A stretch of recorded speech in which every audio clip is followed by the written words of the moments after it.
secara umum ada beberapa peristiwa yang akan berlaku pada hari akhir setelah kematian. Pertama, al-ba'tsu wal khuruj minal kubur, kebangkitan dan keluarnya manusia dari kuburan-kuburan. Yang kedua, ardul mahsyar,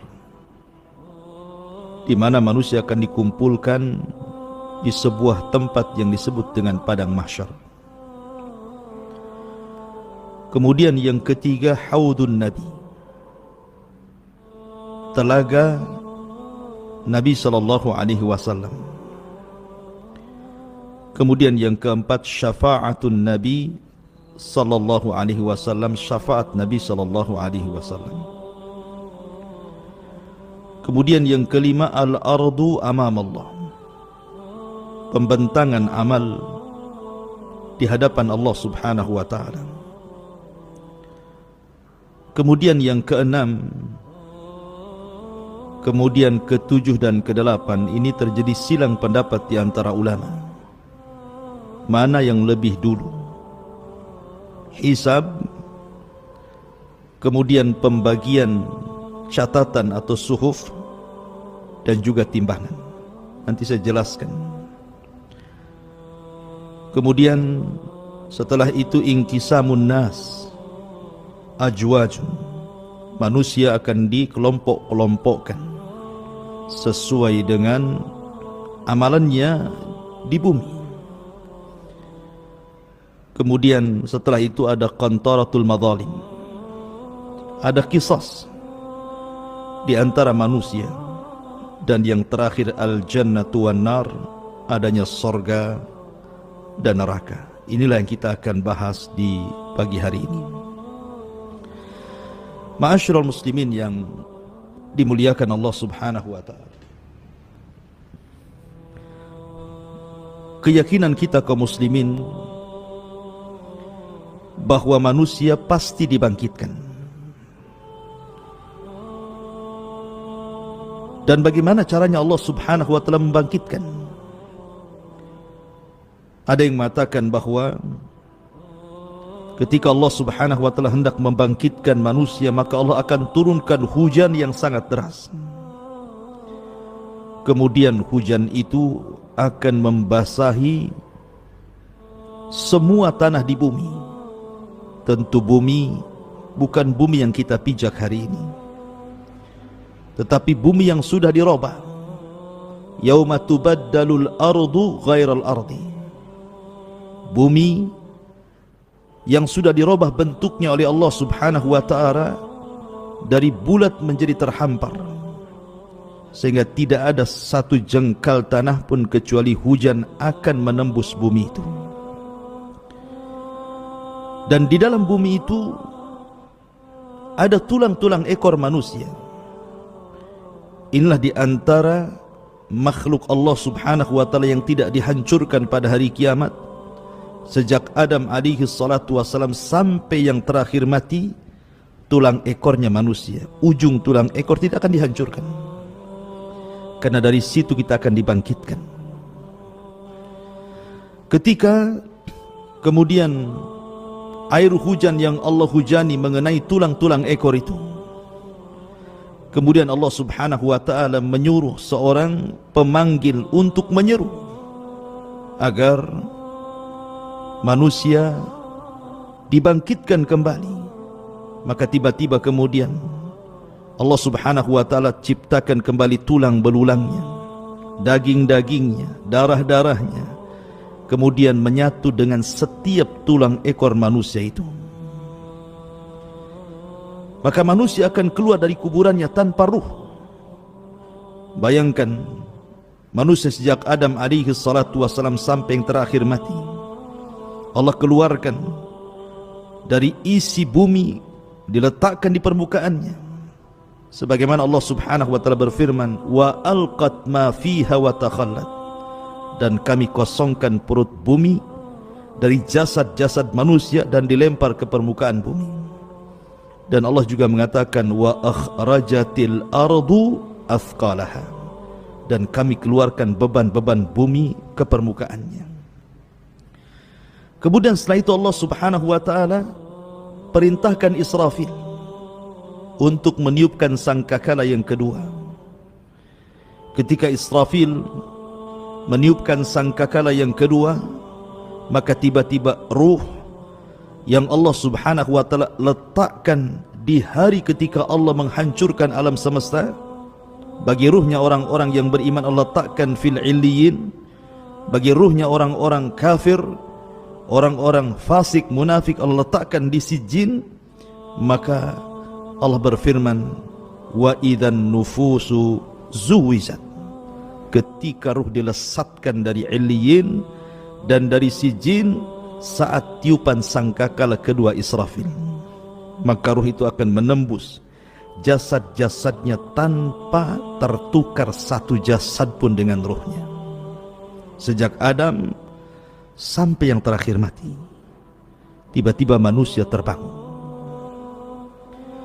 Dari sini manusia terbagi menjadi dua kelompok. Kelompok yang pertama, orang-orang kafir. Mereka mengatakan sebagaimana disebutkan dalam surah Yasin, ya wailana man ba'athana mim marqadina, duhai celaka aku, siapa yang membangkitkan aku dari tidurku. Tapi orang-orang yang beriman mereka tenang, mereka tidak gugup. Mereka mengatakan hadza ma wa'adar rahman wa sadaqal mursalun, inilah janji Allah Subhanahu wa taala kepada kita dan benarlah ucapan para rasul. Maka manusia semua dibangkitkan dari kubur-kubur mereka.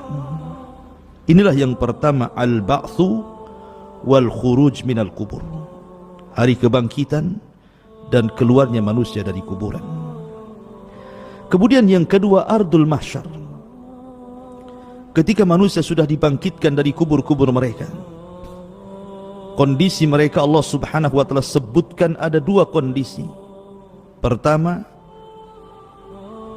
sebagaimana Allah sebutkan dalam surah Al-Qari'ah, Al-Qari'atu mal qari'ah wa ma adraka mal qari'ah yauma yakunun nasu kal farashil mabthuth. Allah gambarkan seperti farash yang dibangkitkan. Seperti farash itu artinya laron yang berterbangan ke sana kemari. Dan ayat yang lain menunjukkan kal jaradil muntashir, seperti belalang yang bertebaran. Artinya bahwa manusia ada yang bingung, tidak tahu tujuannya. Yauma yafirrul mar'u min akhi wa ummihi wa abi wa sahibatihi wa bani likulli imri'in minhum yauma idzin sya'nun yughni. Ada orang yang lari dari temannya, lari dari orang tua ayah ibunya, lari dari pasangan dan anak-anaknya, karena pada hari itu orang sibuk memikirkan diri sendiri. Tetapi ketika manusia kemudian dalam posisi tidak tentu arah, bagi orang-orang kafir tentunya, berbeda bagi orang-orang yang beriman, mereka terarah. Karena Allah Subhanahu wa taala berfirman, walladzina amanu wattaba'athum dzurriyyatuhum biimanin alhaqna bihim dzurriyyatuhum. Orang-orang yang beriman dan keimanannya ditularkan kepada keluarga besarnya, maka Allah Subhanahu wa taala akan kumpulkan mereka di padang mahsyar bersama keluarganya. Mereka tidak akan lari dari keluarganya. Itulah orang-orang yang beriman. Ma'asyiral muslimin yang dimuliakan Allah Subhanahu wa taala. Kemudian datanglah penyeru dari arah yang sudah ditentukan, agar manusia yang lari ke sana kemari berkumpul di satu titik. Itulah yang disebut dengan ardul mahsyar yang kedua, bumi di mana manusia akan dikumpulkan di situ. Maka dari mana-mana manusia, dari ujung barat, timur, selatan, dan dari mana-mana yang lari ke sana kemari, akhirnya berkumpul di satu titik yang disebut dengan bumi mahsyar. Ma'asyiral muslimin yang dimuliakan Allah Azza wa Jalla, disinilah manusia akan mengalami kesulitan hidup. Bagaimana tidak, matahari didekatkan 1 mil di atas kepala, tidak ada makanan, tidak ada minuman. keringat bercucuran. Ada yang tenggelam seluruh badannya dengan keringatnya. Ada yang tenggelam dengan keringatnya satu dada, satu pusar, satu lutut, sesuai dengan amalannya di dunia. Akan tetapi yang tersengat matahari itu hanya orang-orang kafir. Orang-orang yang beriman tidak akan tersengat matahari, karena ada naungan yang menaungi mereka. Sebagaimana Allah Subhanahu wa ta'ala terangkan bahwa orang-orang yang beriman itu fi dilalin wa uyun, mereka akan ada payung yang akan menahan sinar matahari langsung ke atas kepala mereka. Mereka dinaungi. Itulah orang-orang yang beriman. Mereka tidak akan kepanasan, tidak seperti kepanasan orang-orang kafir, sehingga cucuran keringatnya sampai menenggelamkan mereka, sehingga kalau seandainya kapal dijalankan di atas keringatnya, maka kapal itu bisa berlalu. Ma'asyiral muslimin yang dimuliakan Allah Subhanahu wa ta'ala, saat manusia kehausan karena mereka dibangkitkan dari kubur-kubur mereka, ibaratnya kita tertidur lama, kemudian kita dibangunkan, tentu yang pertama kali kita akan cari air karena kita haus. Coba saja Anda tidur 3 hari 4 hari kemudian terbangun, pasti yang ditanya air. Maka peristiwa yang ketiga adalah haudun Nabi sallallahu alaihi wasallam, telaga Nabi. Dan setiap Nabi diberikan telaga. Dan Nabi sallallahu alaihi wasallam diberikan telaga. Panjangnya perjalanan 1 bulan, lebarnya perjalanan 1 bulan. Gelas ciduknya sejumlah bintang yang ada di langit. Air telaga Rasul warnanya putih, lebih putih dibandingkan susu. Rasanya lebih manis dibandingkan madu. Orang yang minum dari telaga itu, kata Nabi SAW, man syariba minhu falam yadma abada. Orang yang minum dari telaga itu tidak mungkin haus selamanya. Ma'asyiral muslimin yang dimuliakan Allah Azza wa Jalla, maka mulailah setiap umat mencari nabinya, dan Nabi SAW sudah menunggu di telaganya.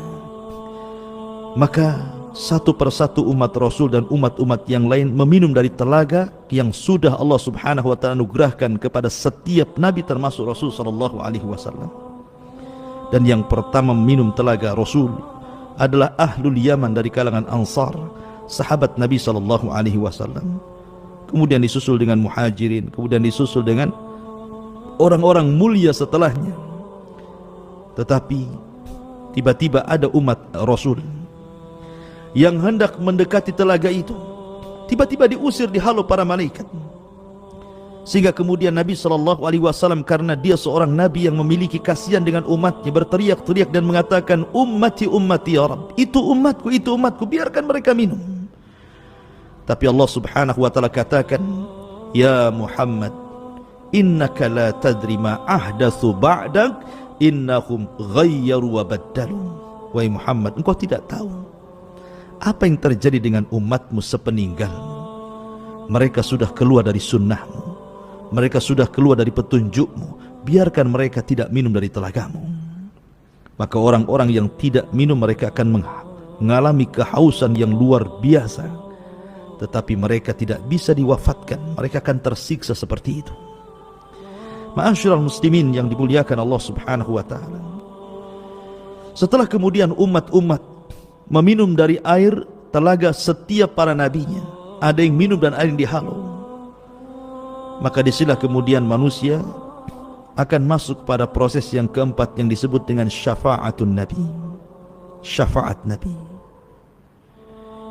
Manusia di padang mahsyar bukan sebentar. Allah Subhanahu wa ta'ala sendiri yang mengatakan khamsina alfasanah, 50.000 tahun mereka berdiri, tidak duduk, tidak berbaring. Yauma yaqumun nas li rabbil alamin, mereka berdiri menghadap Rabbul Alamin. Mereka kelelahan, keletihan, mereka kebingungan apa yang harus mereka lakukan. Maka Allah Subhanahu wa ta'ala mengilhamkan kepada penduduk yang ada di padang mahsyar untuk datang kepada Adam alaihi salatu wassalam. Berangkatlah manusia ini yang segitu banyaknya menuju bapak mereka, bapak kita semua, Adam alaihi salatu wassalam. Maka mereka mengatakan, ya Adam anta abul bashar, wahai Adam, bukankah engkau bapa bagi kami? Ishfa' lana ila rabbik, ala tara ila ma nahnu fi, mintalah syafaat kepada Rabbmu, tidakkah kau iba melihat kondisi kami? Tapi Adam alaihi salatu wassalam i'tidar, memberikan uzur dan mengatakan, nafsi nafsi idhabu ila Nuh, aku tidak sanggup, pergi kalian, cobalah kalian temui Nabi, Rasul dan ulul azmi yang pertama, Nuh alaihi salatu wassalam. Berangkatlah mereka ke Nuh. Rupanya jawaban Nuh sama dengan jawaban Adam, tidak sanggup memberikan syafaat. Nuh alaihi salatu wassalam justru mengatakan, nafsi nafsi idhabu ila Ibrahim, pergilah kalian, aku tidak bisa memberikan syafaat kepada kalian. Berangkatlah kepada Ibrahim, Nabi Allah Ibrahim, ulul azmi yang kedua dari kalangan para nabi dan rasul. Berangkatlah mereka kepada Ibrahim alaihi salatu wassalam. Tapi Ibrahim pun punya alasan, tidak bisa memberikan syafaat karena dia pernah berdusta 3 kali dusta. Sehingga Ibrahim i'tidar, meminta uzur, kemudian mengarahkan manusia, datanglah kalian kepada ulul azmi yang ketiga. Siapa? Musa alaihi salatu wassalam. Musa pun memberikan uzur, tidak bisa memberikan syafaat karena dia pernah membunuh orang, dan Musa mengarahkan kepada ulul azmi yang keempat, Isa alaihi salatu wassalam. Tapi Isa pun tidak sanggup berikan syafaat, tapi tidak menyebutkan uzurnya. Tapi Isa mengarahkan kepada ulul azmi yang terakhir, Rasul kita, Sayyidun awwalina wal akhirin, Sayyidul anbiya'i wal mursalin, Nabi besar Muhammad sallallahu alaihi wasallam. Berangkatlah semua manusia kepada Nabi sallallahu alaihi wasallam. Kemudian mereka mengatakan, ya Muhammad, anta khatamul anbiya'i wal mursalin, bukankah engkau penutup para nabi dan rasul? Ishfa' lana ila rabbik, mintalah syafaat kepada Rabbmu. Ala tara ila ma nahnu fi, tidakkah kau iba melihat kondisi kami? Matahari didekatkan, keringat bercucuran, tidak ada makanan dan minuman. Mintalah keputusan kepada Rabbmu, minta syafaat kepada dia. Maka Nabi SAW mengatakan, analaha, kan ku coba. Maka Nabi SAW diarahkan oleh Allah untuk sujud di bawah arasy-Nya dengan sujud yang panjang dan lama. Sampai akhirnya Allah mendatangi Rasul SAW dan mengatakan, irfa ra'saka ya Muhammad, sal tu'ta, qul tusma, ishfa tushaffa. Wahai Muhammad, angkat kepalamu, bicara kau didengar, minta kau diberi, minta syafaatlah kau diberikan syafaat. Maka Nabi SAW akhirnya memberikan syafaatul udhmah bagi semua manusia, semua umat, baik umat Rasul atau umat sebelumnya. Dan itulah syafaat khusus yang Allah berikan kepada Rasul SAW dan tidak diberikan kepada para nabi dan Rasul sebelumnya. Baru setelah pemberian syafaat, tentu syafaat itu ada 2 syarat, al-idhnu war-ridha, izin dari Allah, dan orang yang akan diberikan syafaat dapat ridha dari Allah subhanahu wa ta'ala. Dan manusia yang paling bahagia mendapatkan syafaat pada hari itu adalah orang yang senantiasa mengucapkan kalimat la ilaha illallah. As'adun nas bi syafaati yaumal qiyamah man qala la ilaha illallah. Manusia yang paling bahagia dengan syafaat, kata Rasul, adalah orang yang istiqamah dengan kalimat la ilaha illallah. Tauhid, akidah, tidak menyekutukan Allah subhanahu wa ta'ala.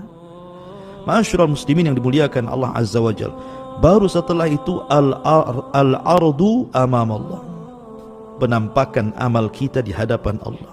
Liyurau a'malahum, faman ya'mal mithqala dzarratin khairan yara, waman ya'mal mithqala dzarratin syarran yara. Liyurau a'malahum, Allah akan memperlihatkan amalannya, dan Allah subhanahu wa ta'ala akan memanggil satu persatu manusia dan akan mengajak bicara dengan mereka. Anda jangan bayangkan bagaimana Allah subhanahu wa ta'ala mengajak bicara satu persatu, sementara manusia yang dibangkitkan sejak zaman Adam sampai yang terakhir itu jumlahnya entah berantah berapa. Yang jelas, innallaha ala kulli syai'in qadir, la tas'al amman yaf'al wahum, la tas'al amma yaf'al wahum yus'alun. Allah itu atas segala sesuatu mampu, jangan kau tanya perbuatan Allah, Allah yang bertanya perbuatan kalian. Allah mampu mengajak bicara satu persatu.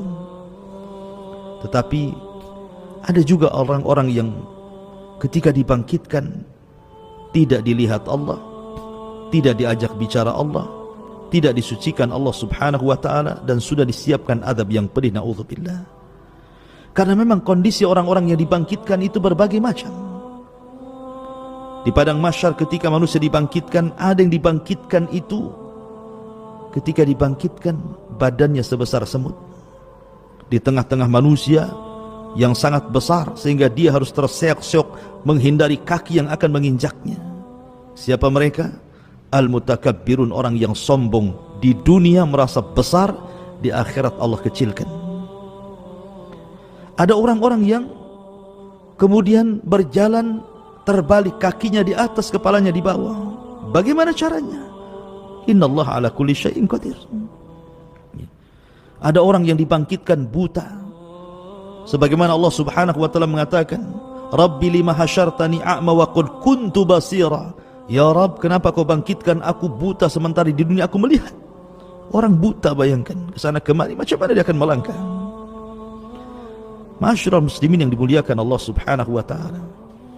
Dan macam-macam orang dibangkitkan itu tentunya disesuaikan dengan amalannya. Lah ketika Allah subhanahu wa ta'ala memanggil satu persatu mengajak dialog, disitulah Allah subhanahu wa ta'ala menampakkan amalannya, dan hamba ini akan mengakuinya. Kalau dia kemudian tidak mengakuinya, akan datangkan saksi-saksi pada hari kiamat, sehingga dia tidak bisa mengelak dari amalannya. Dan saksi-saksi itu begitu banyak. Nabi Allah subhanahu wa ta'ala berfirman, yauma nakhtimu ala afwahihim wa tukallimuna aydihim wa tashhadu arjuluhum bima kanu ya'malun.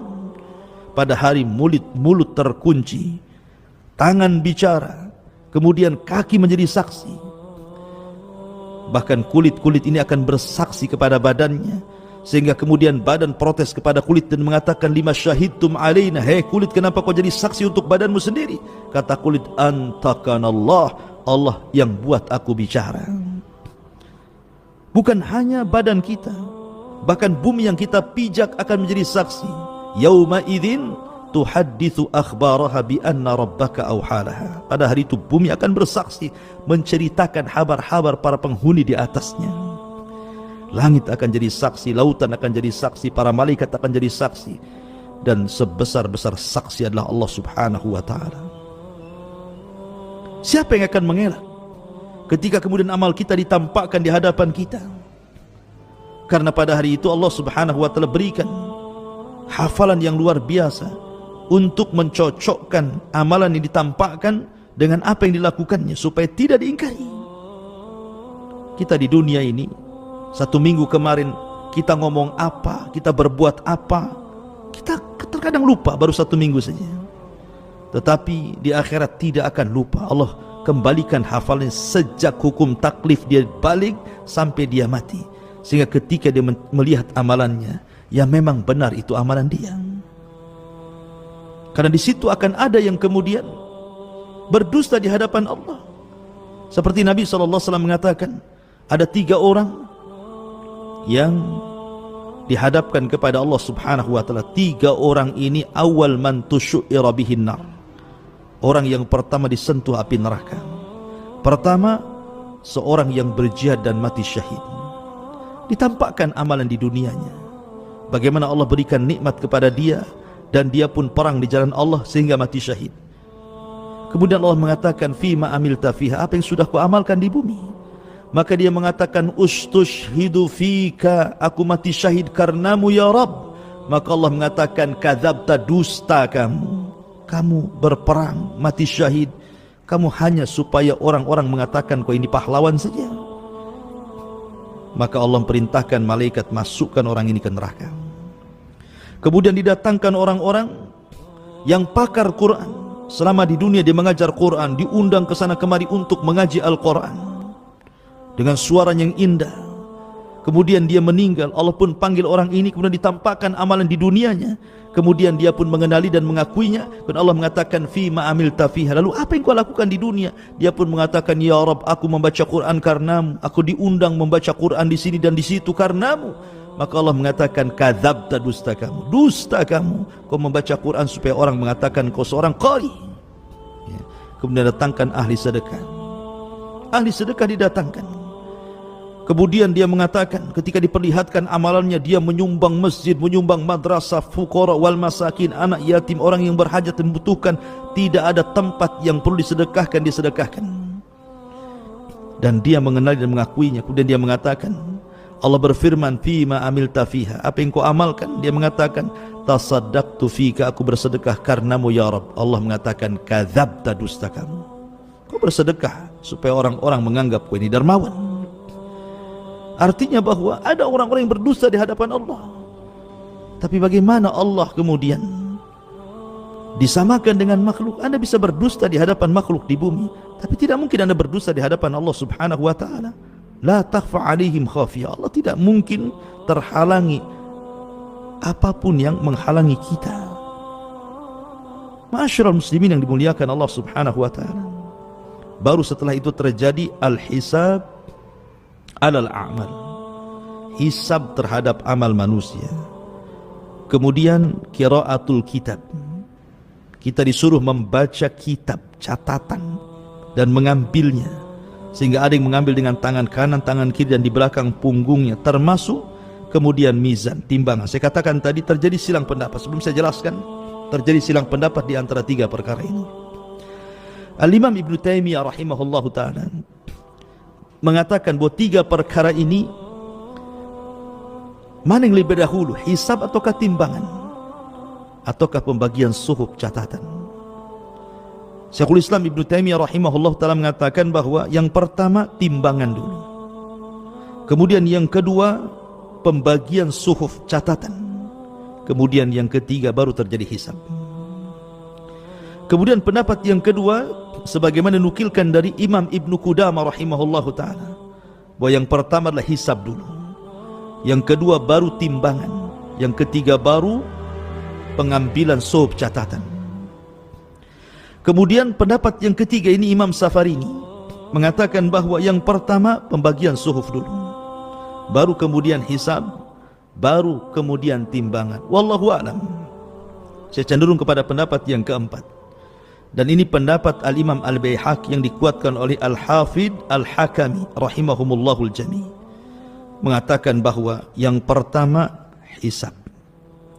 Setelah hisab baru kemudian suhuf, pengambilan suhuf. Kemudian yang terakhir baru mizan, timbangan. Hisab, setelah dihisab, kemudian Allah Subhanahu wa ta'ala akan menaburkan suhufnya, disuruh mengambil. Ada yang mengambil dengan tangan kanannya, dengan tangan kirinya, bahkan dengan tangan kiri di balik punggungnya. Baru setelah itu adanya mizan. Dan ini berdasarkan sebuah hadis Nabi sallallahu alaihi wasallam, di mana hadis ini disebutkan oleh sahabat Abdullah ibn Umar radhiyallahu an. Dia aku mendengar Nabi sallallahu alaihi wasallam bersabda, ketika Allah Subhanahu wa ta'ala mendekatkan seorang hamba pada hari kiamat, kemudian dia mengakui dosa-dosanya, sehingga idza ra'a annahu qad halak, ketika dia melihat bahwa dia akan hancur, maka Allah Subhanahu wa ta'ala mengatakan, inni satartuha 'alaika fid dunya wa ana aghfiru halaka al-yauma. Ketika engkau di dunia, aku tutup aibmu, maka pada hari ini aku ampuni dosamu. Jadi ada seorang hamba kemudian dihadapkan ke hadapan Allah Subhanahu wa ta'ala. Kemudian Allah bertanya soal nikmat yang Allah anugerahkan selama di dunia. Bukankah aku sudah memberi ini dan itu? Iya, betul. Bukankah aku sudah memberi ini dan itu? Iya, betul. Kenapa kau begini dan begitu? Kenapa engkau begini dan begitu? Terus diberikan pertanyaan oleh Allah Subhanahu wa ta'ala, sehingga ketika dia merasa bahwa dia tidak pantas lagi masuk surga, terlampau banyak keburukan yang dia lakukan, tiba-tiba Allah mengatakan, inni satartuha fid dunya, aibmu sudah kututupi di dunia. Ingat, kalau bukan karena Allah Subhanahu wa ta'ala menutup aib kita, tidak ada manusia harganya di hadapan manusia yang lain. Manusia dihormati itu karena Allah tutupi aibnya. Kalau aib kita dibongkar oleh Allah, satu dunia manusia pasti menghinakan manusia. Maka beruntunglah, bersyukurlah Allah tutup aib kita sehingga banyak orang yang muliakan kita. Dan nikmat dari Allah subhanahu wa ta'ala, siapapun dia. Makanya Imam Ahmad ibn Hanbal rahimahullahu ta'ala ketika dia ke pasar, tiba-tiba datang murid-muridnya dari mana-mana hendak menolong Imam Ahmad dan mengatakan, jangan, biar barang ini aku yang bawa.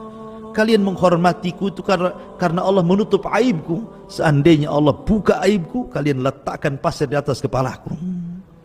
Ma'asyiral muslimin yang dimuliakan Allah subhanahu wa ta'ala, kembali bahwa Al-Hafidh Al-Hakami dan juga Al-Imam Baihaqi berdasarkan zahir hadis ini, ketika Allah subhanahu wa ta'ala katakan, aku tutupi aibmu di dunia, sekarang ku ampuni dosamu. Kemudian Rasulullah SAW melanjutkan, thumma yu'ta atau thumma yu'ta kitabu hasanatihi biyamini. Kemudian diberikan padanya catatan kitabnya dengan tangan kanannya. Adapun orang kafir dengan tangan kirinya. Dari sini Allah subhanahu wa ta'ala katakan, wa man adlam mimman iftara 'ala Allahi kadhiba ulaika yu'raduna 'ala rabbihim wa yaqulul ashhad haula'i alladhina kadzabu 'ala rabbihim ala la'natullah 'ala dhalimin.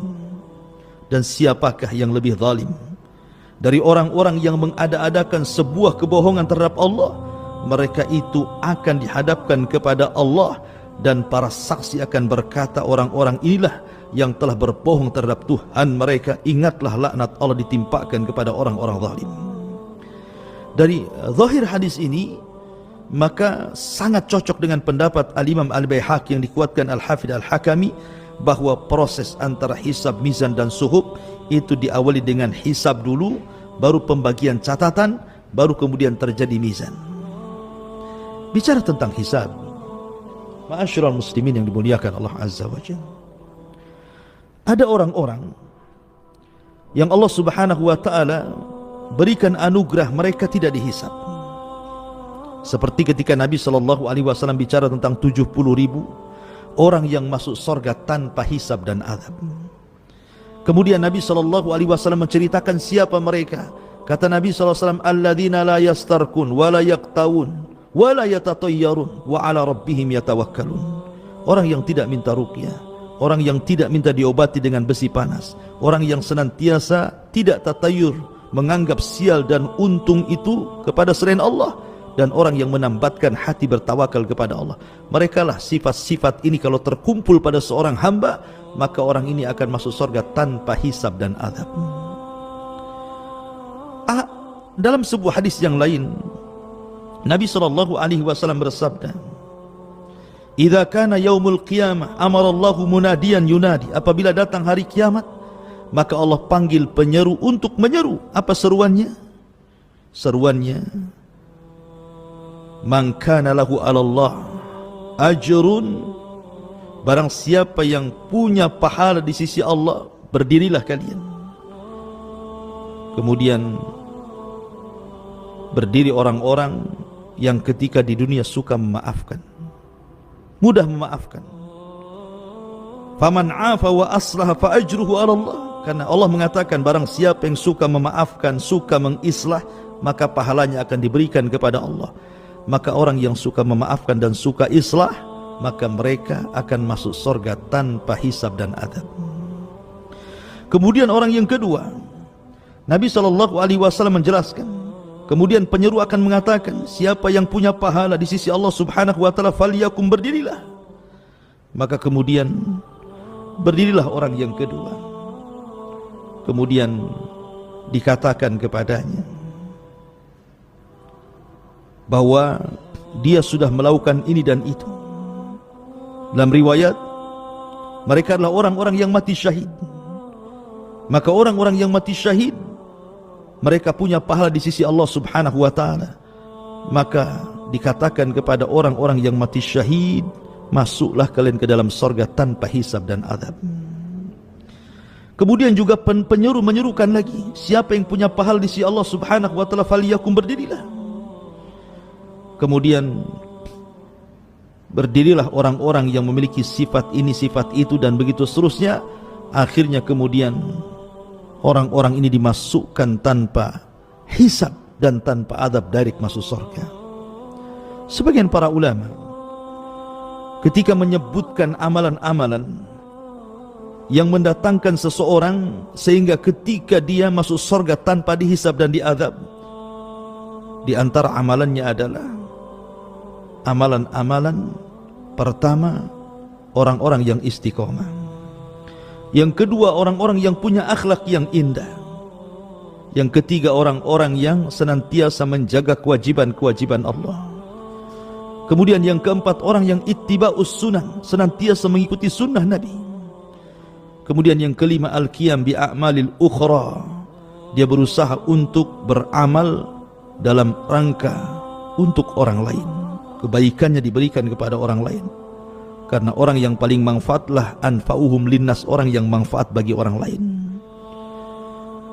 Dan begitu seterusnya, termasuk orang yang menjalankan perintah, menjauhi larangan, kemudian sungguh-sungguh dalam beramal saleh, kemudian menjauhi larangan-larangan Allah Subhanahu wa ta'ala. Maka amalan-amalan ini, kata para ulama, salah satu penyebab orang akan dibebaskan dari hisab dan adab. Jadi yang pertama ada hisab, maksudnya ada orang-orang yang tidak dihisab. Yang kedua,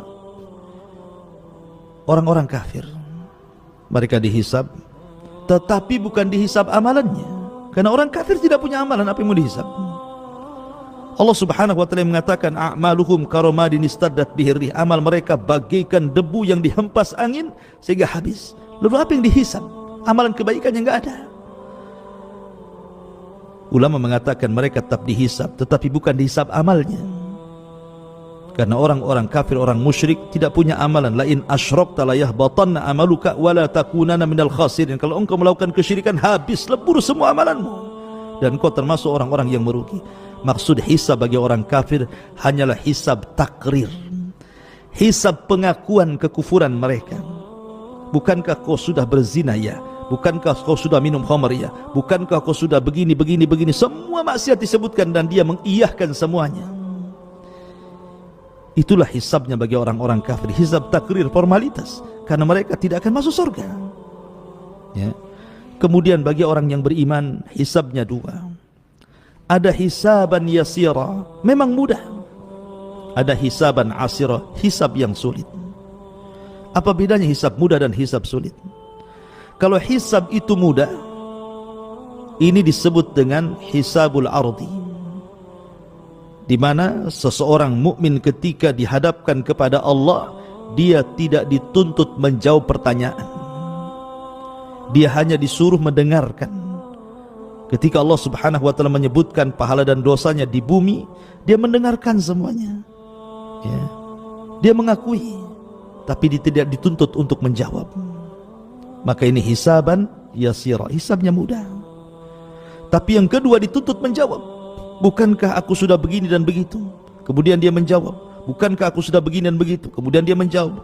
Kalau terjadi dialog ketika hisab, maka Rasul mengatakan, man nukisha fil hisab udzib. Siapa yang terjadi perdebatan antara Allah dan hambanya ketika dihisab, pasti akan diazab orang ini. Itulah hisaban asira, hisab yang sulit sekali, ya. Dan manusia sekali lagi harus tinggal di padang mahsyar itu 50.000 tahun. Apakah semua manusia tinggal 50.000 tahun? Tidak. 50.000 tahun itu hanya berlaku kepada orang-orang kafir saja. Orang yang beriman tidak akan lama hisabnya. Nabi SAW hanya menyebutkan hisabnya bagi umat Rasul, dan umat Rasulullah orang yang pertama dihisab. Kata Nabi SAW, nahnul awwalun, nahnul akhirun, al-awwalun. Kita umat yang terakhir, tapi orang yang pertama dihisab. Dan hisabnya umat Islam cepat, ma'ruf, sesuai dengan akal, karena memang usia umat kita tidak panjang, hanya sekitar 60-70 tahun saja, sehingga tidak banyak yang dipertanggungjawabkan. Berbeda dengan umat dulu yang panjang-panjang, amalannya juga banyak, maksiatnya juga banyak, sehingga lama pula hisabnya bagi mereka. Tapi hisabnya bagi umat Islam, umat Rasul yang beriman, hanya separuh hari saja. Tapi jangan sangka separuh hari itu sebentar, karena separuh hari akhirat berbeda dengan separuh hari di dunia. Kalau separuh hari di dunia ba'da duhur sampai terbenam matahari, separuh hari. Tapi satu hari kehidupan akhirat, kata Allah Subhanahu wa taala, inna yauman inda rabbika ka alfi sanatin mimma ta'uddun. Satu hari kehidupan akhirat bila dibandingkan dengan kehidupan dunia lamanya sama dengan 1000 tahun. Artinya separuh hari itu 500 tahun. Makanya ada hadis yang mengatakan orang-orang fakir yang beriman akan masuk dulu ke sorga, sementara orang kaya akan masuk sorga belakangan setelah setengah hari dari orang-orang fakir yang beriman. Karena ya, orang kaya banyak hisabnya. Min aina iktasabahu wa fima anfaq. Dari mana kau dapati harta itu, kemana kau belanjakan. Ma'asyiral muslimin yang dimuliakan Allah Subhanahu wa ta'ala, baru setelah proses hisab, baru tatayyurus suhuf, di mana suhuf diterbangkan. Faman utiya kitabahu biyamini fasawfa yuhasabu hisaban yasira. Ketika dia mendapatkan catatan dengan tangan kanannya, maka dia akan diperiksa dengan periksa yang mudah oleh Allah Azza wa Jalla. Hisab yang mudah. Tapi fa'amman utiya wara'a dhahri, dalam ayat yang lain utiya bishimali, barang siapa yang mengambil catatannya dengan tangan kiri atau di belakang punggungnya, celakalah dua kelompok ini.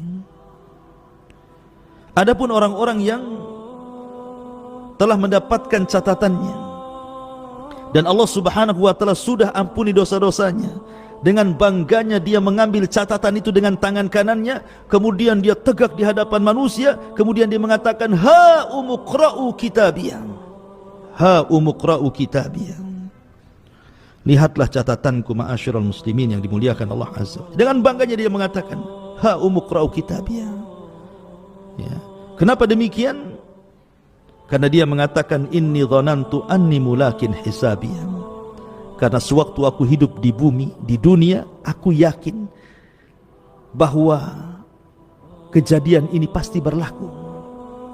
Makanya aku bersungguh-sungguh untuk kejadian hari ini dengan beramal soleh, dengan salat, puasa, zakat, haji, sedekah, baca Quran, zikir. Aku sungguh-sungguh karena aku tahu akan terjadi hal ini. Maka bangga dia mengambil kitabnya, kemudian dia mengatakan, ha umuqra'u kitabnya, baca catatanku. Senang dia. Tetapi orang-orang yang mengambil catatan dengan tangan kirinya, fa amma man utiya kitabahu bishimali. Adapun orang-orang yang mengambil catatan dengan tangan kirinya, apa yang terjadi? Maka Allah Subhanahu wa ta'ala katakan, fasawfa yad'u thubura, maka dia akan mencela dirinya. Bagaimana bentuk celaannya? Lihat surah Al-Haqqah. Allah Subhanahu wa ta'ala mengatakan, ya laitani lam uta kitabiyah wa lam adri ma hisabiyah, ya laitaha kanatil qadiyah ma aghna anni maliyah halaka anni sultaniyah khuduhu fagulluh thummal jahima salluh thumma fi silsilatin dhar'uha sab'una dira'an faslukuh. Dia katakan ketika mengambil catatannya dengan tangan kirinya, dia mengatakan apa? Duhai kiranya aku tidak mengambil catatan itu. Duhai kiranya aku tidak tahu hisab yang akan menimpaku. Duhai kiranya aku mati dan tidak dibangkitkan kembali. Apalah gunanya harta yang ditumpukan, tidak ada manfaatnya hari ini. Apalah gunanya jabatan kepemimpinan, tidak ada faedahnya hari ini. Maka Allah Subhanahu wa ta'ala katakan, khuduhu, tangkap dia, fagullu, rantai dia, thummal jahima, selalu masukkan ia ke dalam jahim. Ma'asyiral muslimin yang dimuliakan Allah Azza wa Jalla. Dan orang yang mengambil catatan dari punggungnya, dan mereka adalah orang-orang munafik, ghayatul kufri, sekufur-kufurnya orang kufur itu munafik. Maka Allah Subhanahu wa ta'ala sediakan satu neraka bagi mereka, innal munafiqin fi darkil asfali minan nar. Orang-orang munafik akan diletakkan di intip neraka yang paling dasar. Ma'asyiral muslimin yang dimuliakan Allah Subhanahu wa ta'ala, baru setelah kemudian mereka mengambil catatan-catatannya, maka Allah Subhanahu wa ta'ala akan datangkan mizan, timbangan. Apa yang ditimbang? Orangnya. Yang kedua, amalannya. yang ketiga catatannya, faman thaqulat mawazinu fahuwa fi isyatir radiyah, wa amma man khaffat mawazinu fa ummuhu hawiyah wa ma adraka ma hiya narun hamiyah. Siapa yang berat timbangan kebaikannya, maka dia diberikan kehidupan indah di surga. Siapa yang ringan amalan kebaikannya, maka dia akan dimasukkan ke neraka hawiyah. Wa ma adraka ma hiya, apa neraka hawiyah itu? Narun hamiyah, neraka yang menyala-nyala. Ma'asyiral muslimin yang dimuliakan Allah Azza wa Jalla. Kemudian setelah itu terjadilah inqisamun nas. Manusia akan digolongkan bersama golongannya. Allah Subhanahu wa taala berfirman, "Ukhsyurul ladzina zalamu wa ajwajuhum wa ma kanu ya'budun min dunillahi fahduhum ila siratil jahim."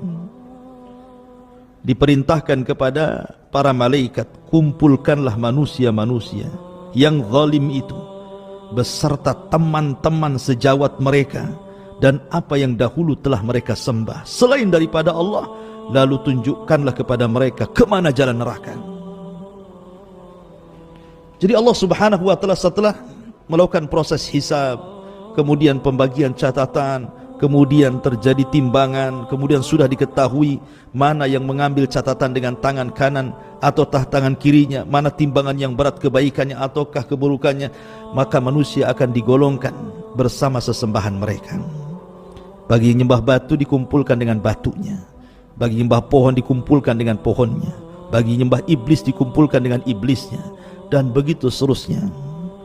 Kemudian Allah mengatakan, fahduhum ila siratil jahim, kasih tahu alamat ke neraka, kasih tahu orang-orang ini ke alamat ke neraka. Maka Allah katakan, wasiqal ladina kafaru ila jahannam zumara, maka Allah akan kiring orang-orang kafir untuk dimasukkan ke neraka jahannam. Na'udzubillah. Ketika orang-orang kafir sudah masuk neraka, ya, ma'asyiral muslimin yang dimuliakan Allah Azza wa Jalla, yang sebelumnya tentu terjadi kisos dulu. Sebelum mereka dimasukkan ke dalam neraka, di sini akan terjadi kisos. Kisos antara orang yang beriman dengan orang kafir. Boleh jadi ada orang beriman menipu orang kafir, atau sebaliknya orang kafir menipu orang yang beriman. Kisos bagi orang kafir yang menipu orang beriman untuk memberatkan siksa dia di akhirat. Kisos bagi orang yang beriman yang mendolimi orang kafir mengurangi pahalanya, sehingga boleh jadi dia tidak selamat atau selamat kalau masih sisa pahalanya. Dan itu terjadi sebelum mereka menyeberang titian siratal mustaqim. Ma'asyiral muslimin yang dimuliakan Allah Azza wa Jalla, sampai Abdullah bin Abbas radhiyallahu anhuma mengatakan, bagaimana bentuk kisasnya? Kalau seandainya dia membunuh manusia, maka yang dibunuh akan datang kepada Allah, tangan kirinya membawa kepalanya, tangan kanannya menyeret orang yang membunuhnya, kemudian dia akan mengatakan, ya Rabb sal hadza lima qatalani, ya Rabb, tanya orang ini kenapa dia sampai membunuhku.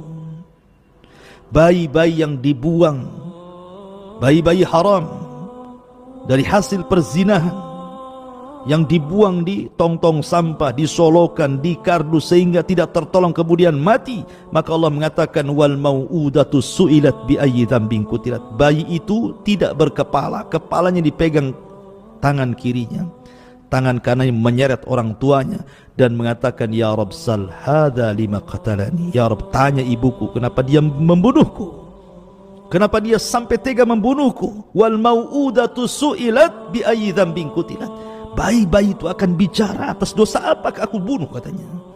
Ya, terjadi kisah di sini. Ya. Baru setelah itu manusia digolongkan menjadi 3 kelompok, mukmin, kafir, munafik. Yang kafir direct masuk neraka, tidak sempat meniti titian siratal mustaqim. Sehingga manusia cuma 2 kelompok saja, mukmin dan munafik. Disitulah Allah Subhanahu wa ta'ala membagi-bagikan cahaya kepada setiap orang-orang yang beriman. Cahaya ini disesuaikan dengan amalannya. Ada yang besar, ada yang setengah besar, ada yang kecil, ada yang redup, gitu ya. Dan ini modal kita untuk meniti titian siratal mustaqim.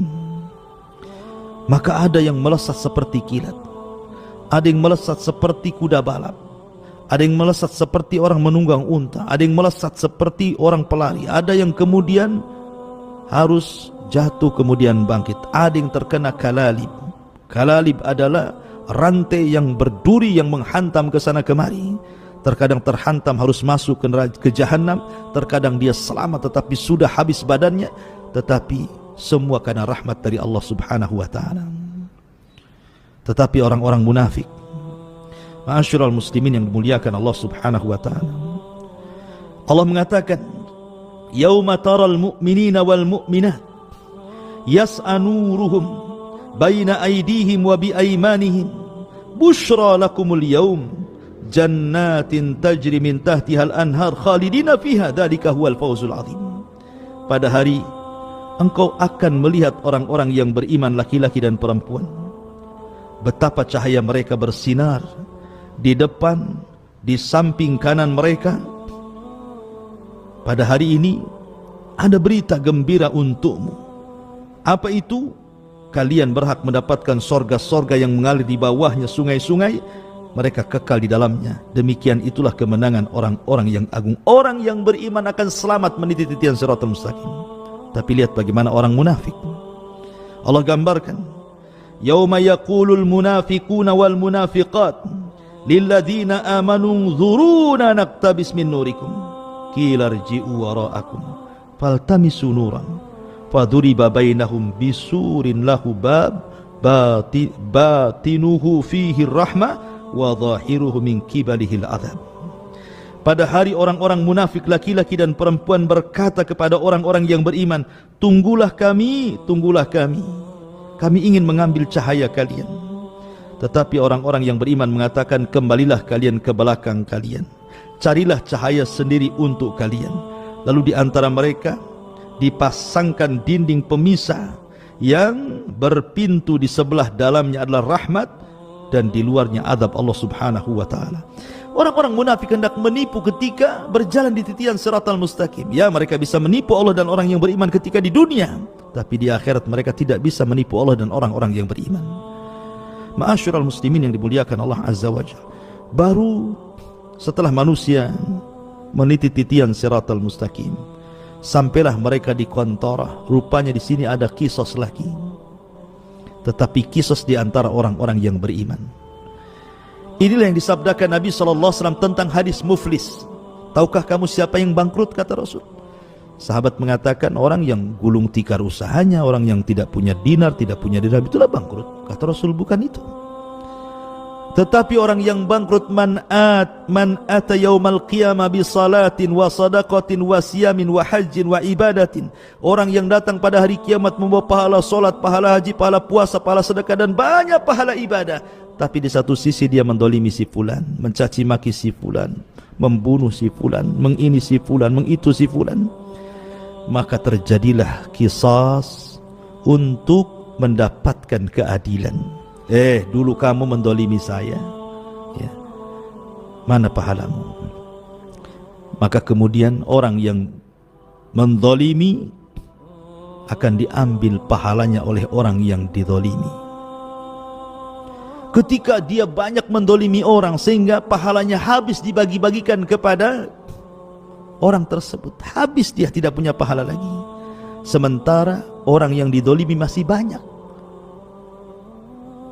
Maka orang-orang ini akan mengatakan, mana pahalamu? Dia mengatakan, pahalaku sudah habis, terlampau banyak orang yang kudolimi. Kalau kau tidak punya pahala sebagai barter, aku punya dosa, ambillah dosaku untukmu. Inilah bangkrut. Bahasa kita kalau pedagang itu sudah hilang modalnya, banyak hutangnya, sudah hilang pahalanya, nanggung dosa orang, itulah orang bangkrut. Maka ketika orang ini kemudian bangkrut, yang harusnya satu jengkal lagi dia masuk sorga, tiba-tiba tidak bisa masuk sorga. Makanya Nabi SAW mengatakan, ada seseorang antara dia dengan sorga tinggal satu hasta, tinggal melangkah saja. Tapi Allah takdirkan dia beramal dengan amalan penduduk neraka, Allah catat pula menjadi penduduk neraka. Ya. Ma'asyiral muslimin yang dimuliakan Allah Azza wa Jalla, kenapa terjadi kisas di depan sorga, di depan pintu sorga, qantarah? Supaya ketika orang yang masuk ke dalam sorga itu, wa naza'na ma fi sudurihim min ghillin ikhwana, kami cabut di dada-dada para penghuni sorga itu kedengkian, karena sudah puas dengan keadilan. Di dunia, walaupun mengikuti syariat Islam, belum tentu ada rasa keadilan. Apalagi tidak mengikuti syariat Islam. Contoh, seseorang membunuh, kemudian keluarga korban minta dikisos dibunuh. Apakah keluarga korban puas? Tidak. Banyak yang tidak puas walaupun sama-sama dibunuh. Karena terkadang ya wajar saja dia yang membunuh preman, tapi yang dibunuh keluarga saya ini orang yang menopang kehidupan keluarga. Tanpa dia siapa yang memberi makan kami? Walaupun sudah sama-sama dibunuh kisos nih, keadilan belum ada ya. Itu yang ikut syariat Islam kan, secara hati itu kayaknya kurang puas.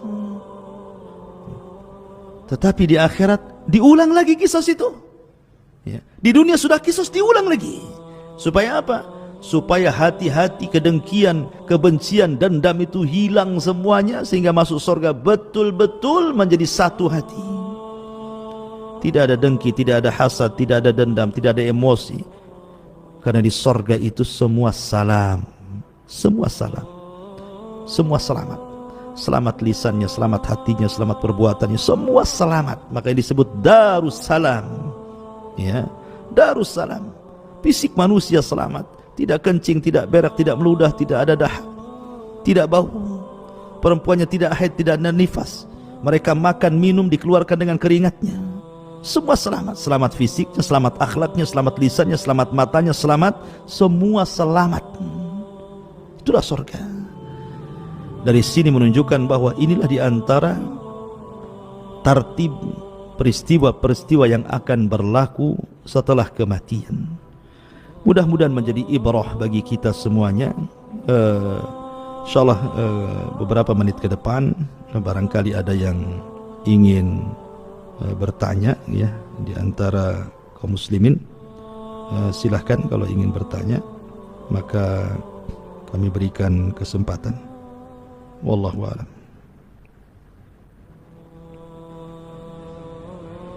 Atas penjelasannya Ustaz.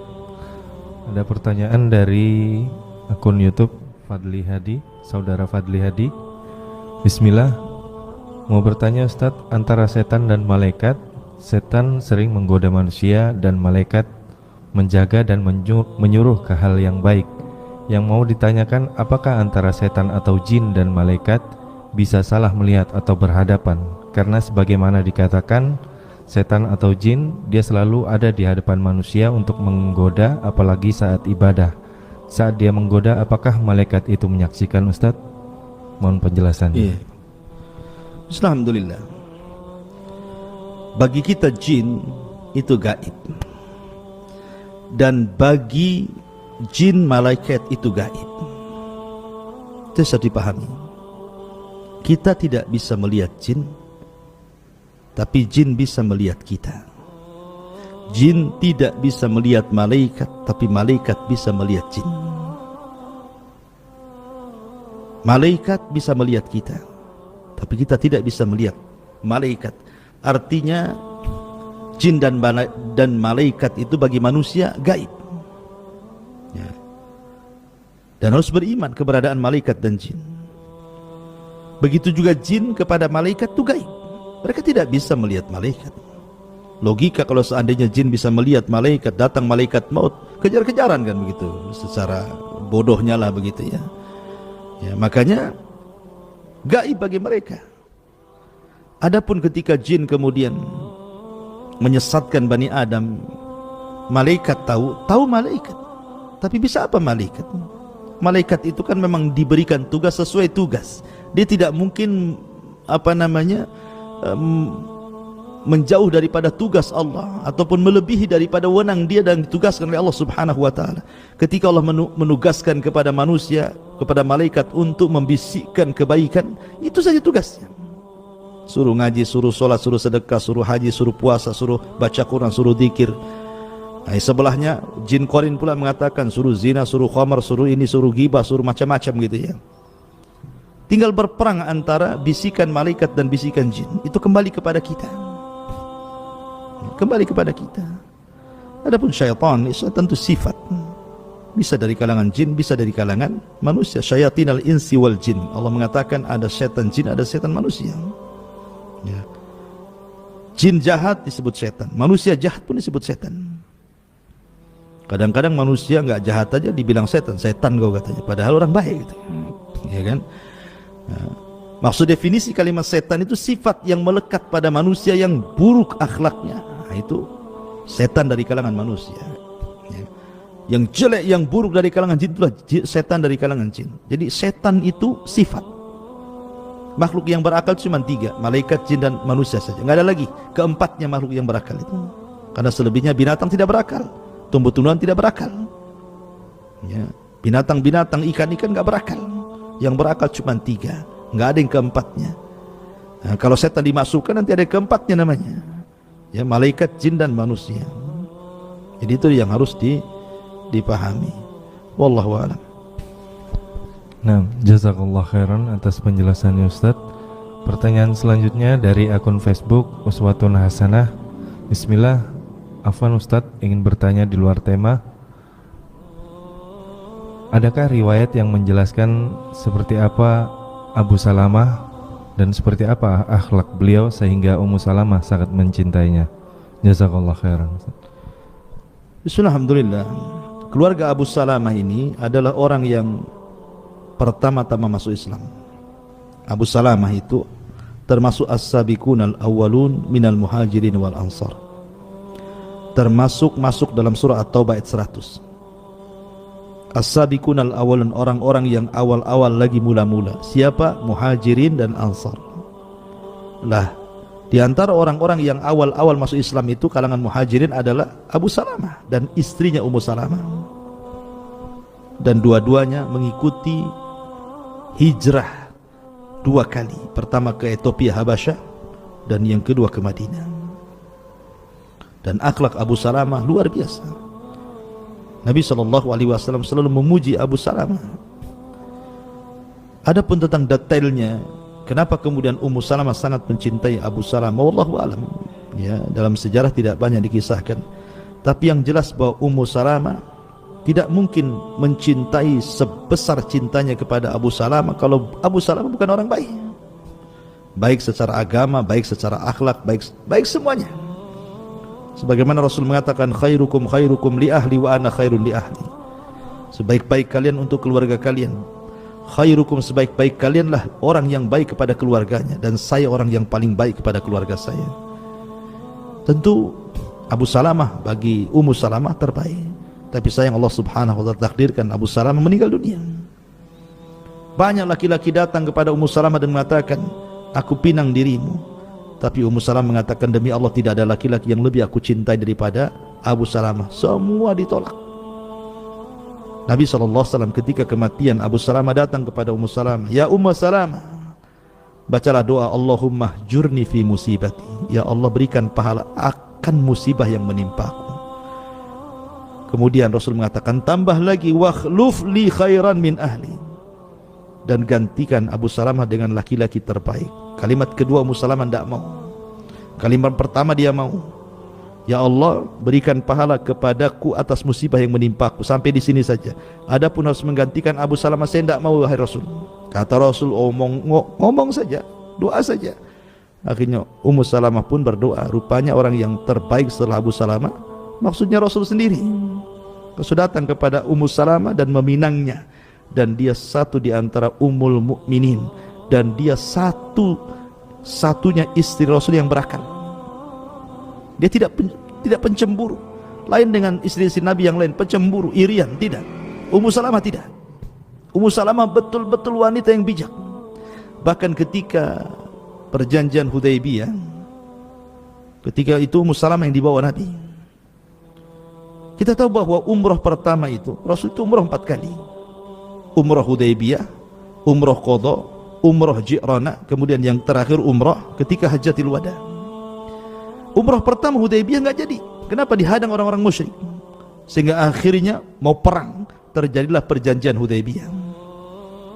Kemudian karena mereka sudah pakai kain ihram, tidak mungkin melepas. Karena tidak boleh melepas ihram kecuali selesai umrah. Kalau ingin membatalkan sehingga harus menyembelih sembelihan hadiunya dan mencukur rambutnya. Rasul merintahkan sahabat mencukur rambut, tidak ada yang mau. Mereka tetap ingin umrah. Ya, maka Nabi SAW marah, ceritalah kepada Ummu Salamah. Kata Ummu Salamah, ya Rasul, kau gak usah larang mereka mencukur rambut. Lebih baik kau panggil tukang cukur, kau cukur rambutmu di hadapan sahabat. Nanti mereka akan ikut tuh. Akhirnya Rasul perintahkan tukang cukur mencukur dirinya, disaksikan para sahabatnya. Ketika Rasul mencukur rambut, hampir mau perang untuk mendapatkan rambutnya Nabi. Setelah itu semua sahabat dicukur gundul, disembelih hadiunya. Akhirnya mereka kembali dibolehkan untuk tidak menggunakan ihram lagi, pakaian biasa, dan pulang ke Madinah. Ya. Kemudian ketika istri Nabi cemburu kepada Rasul, gara-gara Nabi kalau di rumah Aisyah selalu datang hadiah, sementara ketika Rasul di rumah istri yang lain tidak ada hadiah. Yang diutus siapa? Ummu Salamah. Ummu Salamah diutus. Tolonglah Ummu Salamah ngomong sama suami kita Nabi ini, bilanglah sama sahabat, jangan pula kalau sahabat ngasih hadiah ketika dia di rumah Aisyah, di rumah kami pula tak ada hadiah katanya. Gitu ya. Tapi Ummu Salamah menanyakan, Rasul diam, tidak jawab. Tapi dia, bagaimana Ummu Salamah itu kedudukan di antara istri-istri Nabi itu luar biasa. Ya tentunya seorang istri baik pun karena didikan seorang Abu Salamah yang meninggal, ya suaminya terbaik, ataupun detailnya wallahu alam, saya harus baca lagi biografinya, wallahu alam. Nah, Masya Allah, jazakallah khairan atas penjelasannya Ustaz. Dan pertanyaan selanjutnya dari Abdullah. Bismillah, Ustaz, apakah benar hadis berikut yang menjelaskan bagi hamba yang beriman ketika hendak meninggalkan dunia dan menuju akhirat, turunlah malaikat dari langit dan wajahnya putih, membawa kafan dari surga dan hanut atau minyak wangi dari surga? Mohon menjelasannya Ustaz. Ya, alhamdulillah betul. Allah Subhanahu wa taala berfirman, tawafathum rusuluna wa hum la yufarritun. Maka akan diutus kepada mereka rasul-rasul kematian, rusulul maut, rasul kematian. Ada yang mengatakan rusul ini kan jama', berarti bukan satu malaikat yang turun. Karena tawafathum rusuluna, rasul-rasul kami, malaikat-malaikat kami. Artinya yang turun kepada orang yang sedang sakaratul maut bukan satu malaikat. Allah menggunakan jama' dalam Quran. Sehingga ada sebagian ulama mentafsirkan bahwa yang datang itu 4 malaikat, 1 malakul maut dan 3 rusulul maut. Malaikat maut ma'ruf pencabut nyawa, tapi rusulul maut, rasul-rasul kematian ini, mereka lah yang membawa kain kapan dari sorga, membawa minyak wangi dari sorga, dan membisikkan di telinga orang yang hendak meninggal, kalau dia seorang yang beriman, ya ayyatuhan nafsul mutmainnah irji'i ila rabbiki radiyatan mardiyah fadkhuli fi ibadi wadkhuli jannati. Hei jiwa yang tenang, keluar, ya kan. Bahkan dalam ayat yang Allah mengatakan, innal ladzina qalu rabbuna Allah tsumma istaqamu tatanazzalu alaihimul malaika alla takhafu wa la tahzanu wa abshiru bil jannati allati kuntum tu'adun nahnu awliyaukum fil hayatid dunya. Ya. Orang-orang yang mengatakan Rabb kami Allah kemudian istiqomah pada kalimat itu, maka saat kematiannya turun malaikat membisikkan di telinganya, jangan takut, jangan sedih, karena Allah sudah janjikan surga kepadamu. Ya, jadi tugas-tugas malaikat ini membawa kain kafan. Kalau dia orang yang beriman tentu diambil dari surga. Kalau dia orang kafir tentu kain kafan dari neraka dengan bau busuk yang luar biasa. Baru setelah dikafani oleh para malaikat, ruh diangkat ke langit. Kalau dia orang yang beriman, semua pintu langit dibuka. Kemudian Allah akan berfirman kepada ruh ini, kembalikan kepada ruh, angkat catatan amalnya, letakkan di iliyin. Tapi kalau ruhnya orang kafir, Allah firmankan dalam Al-Quran, la tufattahu abwabus sama wa la yadkhulunal jannah hatta yalijal jamalu fis samil khiyat. Tidak akan dibukakan pintu langit kepada ruhnya orang kafir itu. Bahkan mereka tidak akan masuk surga sampai ada cerita unta masuk liang jarum. Mustahil unta masuk liang jarum. Artinya bahwa hadis itu sahih, betul, dan kita harus imani, ya. Dan ingat bahwa detik-detik sakaratul maut, Allah mengatakan fakashafna anhul ghita'ak fabasarukal yawma hadid. Allah tampakkan, Allah singkap tabir kegaiban, sehingga terkadang kita diperlihatkan malakul maut, kita diperlihatkan catatan-catatan kita selama hidup, sehingga terkadang kita melihat banyak ekspresi orang yang meninggal itu. Ada yang senyum karena bahagia melihat catatannya, Ada yang ketika meninggal membaca la ilaha illallah, man kana akhiru kalami la ilaha illallah jannah. Ada yang sedang membaca Quran, ada yang sedang beribadah, ada yang sedang sholat, dia meninggal. Macam-macam orang meninggal itu. Ya, karena memang saat detik kematian itu Allah singkap sedikit tabir gaibnya, diperlihatkan malakul maut dan catatannya walaupun sebentar. Ya, makanya kalau catatannya semua buruk, lihat ada orang yang berontak-berontak tidak mau mati, tapi tetap mati juga. Ada orang yang disiksa luar biasa saat kematiannya. La haula wala quwata illa billah. Intinya bahwa hadis itu sahih, ya. Wallahu a'lam. Nah, jazakallah khairan atas penjelasannya Ustaz. Dan satu pertanyaan terakhir Ustaz, di luar tema. Assalamualaikum warahmatullahi wabarakatuh. Waalaikumsalam. Bila suami tak mencari nafkah dan ia punya hutang pada orang tuanya, apakah istri wajib melunasinya karena ibu suami menyerapai kami dengan doa yang buruk? Dan apakah sumpah itu akan diterima oleh kami Ustaz? Mohon penjelasannya. Itu tugas suami membayar. Ya, membayar hutang itu tugas suami. Yang bekerja itu suami di rumah tangga. Masa istri sudah bayar, akal suami di mana? Kan gitu. Jadi tetap itu hak suami. Kecuali kalau istrinya baik, memang istrinya itu ingin menolong suaminya, itu kesepakatan. Berarti istri dapat 2 pahala, membantu suami, sedekah kepada suami. Kalau suami punya hutang, ya, suami punya hutang, hutang untuk kepentingan dia maksudnya atau keluarganya. Kan istri kan nggak ada kaitannya. Dia berbuat baik kepada keluarga suami itu karena suami. Istri berbuat baik kepada orang tua karena kita. Kalau kita bukan suaminya, tentu siapalah hubungan orang tua kita dengan dia, nggak ada apa-apanya kan gitu. Ya, jadi kalau umpamanya kita hutang kemudian kita kirim kepada orang tua kita bukan orang tua istri, tiba-tiba istri suruh bayari hutangnya, kan nggak masuk di akal tuh. Ya. Karena kan kepada orang tua dia, bukan kepada orang tua si istrinya kan itu ya. Atau bukan hutang itu untuk kepentingan bersama, makan karena nggak bisa makan, ya kan? Itu kan kepentingan orang lain, orang tuanya. Ya, jadi tetap yang hutang yang bayar suaminya, yang hutang kan itu dia bayar. Kenapa dituntut istrinya yang bayar itu kan? Berarti suaminya nggak tanggung jawab. Kecuali kalau memang istrinya baik, rela gitu, nggak apa-apa bang, saya ikut bantu orang tua gitu, nggak ada masalah kan gitu. Ya, tapi kalau main paksa seperti pertanyaan ini kan tidak elok gitu ya. Ini kan seolah suami maksa gitu ya, sampai mengeluarkan kata-kata kotor, ini kan jelek sekali ya. Pertanyaannya, apakah kemudian suami yang mengeluarkan kata-kata kotor itu menjadi sebuah kenyataan gitu ya? Ya, cacian makian itu belum tentu menjadi sebuah kenyataan. Karena Anda bukan posisi orang yang berbuat zalim.